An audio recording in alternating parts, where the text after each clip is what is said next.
మొన్న వల్లభనేని వంశీని జైలు పోయి కలుసుకున్న జగను ఇవాళ మిర్చి రైతుల తక్లీఫ్లు అరుచుకునేందుకు గుంటూరు మిర్చి మార్కెట్కు పోయిండు.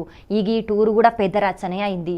Z+ భద్రత ఉన్నా కూడా జగన్కు భద్రత ఇయ్యలేదని పంకపాటి లీడర్లు కూడా బగ్గనే గరానికి వచ్చిర్రు. మరి ఆడ జగన్ ఏం మాట్లాడిండు, ఏం కథ చూద్దాం పాట.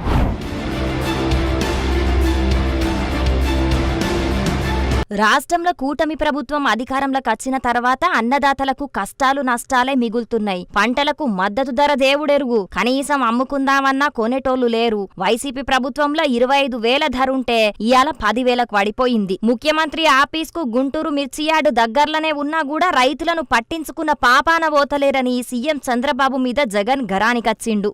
వాళ్ళు ఇస్తామని చెప్పిన పీఎం కిసాన్ కాక 20,000 రూపాయలు ఏదైతే ఇస్తామని చెప్పారో అది కూడా రైతులను మోసం చేసిన పరిస్థితిలో ఈ రోజు రాష్ట్ర ప్రభుత్వం కనిపిస్తా ఉంది. రైతులకు ఈ రోజు 0 వడ్డీ రాని పరిస్థితి ఈ రోజు రైతాంగం మీద కనిపిస్తా ఉంది.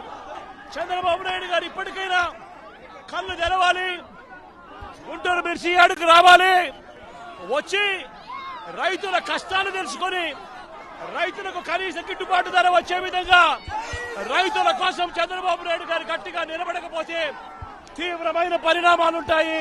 మా ప్రభుత్వంలో రైతులను ఆదుకున్నాం గాని ఈ ప్రభుత్వం మాత్రం రైతులను పట్టించుకుంటలేదని ఫైర్ అయిండు. ఇక ప్రతిపక్ష నాయకునికి భద్రత కూడా కల్పియరా అని ప్రభుత్వం మీద ఫైర్ అయిండు.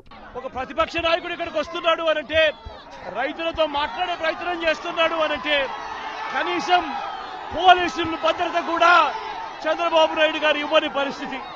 నేను ఇదే చంద్రబాబు నాయుడు గారికి చెప్తా ఉన్నా, ఎల్లకాలం మీ ప్రభుత్వం ఉండదు.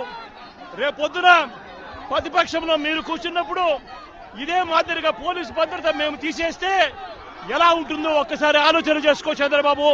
నువ్వు చేస్తా ఉన్నది కరెక్టా కాదా అన్నది కూడా ఒకసారి ఆలోచన చేసుకోమని చంద్రబాబు నాయుడు గారికి ఈ సందర్భంగా గట్టిగా చెప్తా ఉన్నాం, విజ్ఞప్తి చేస్తూ.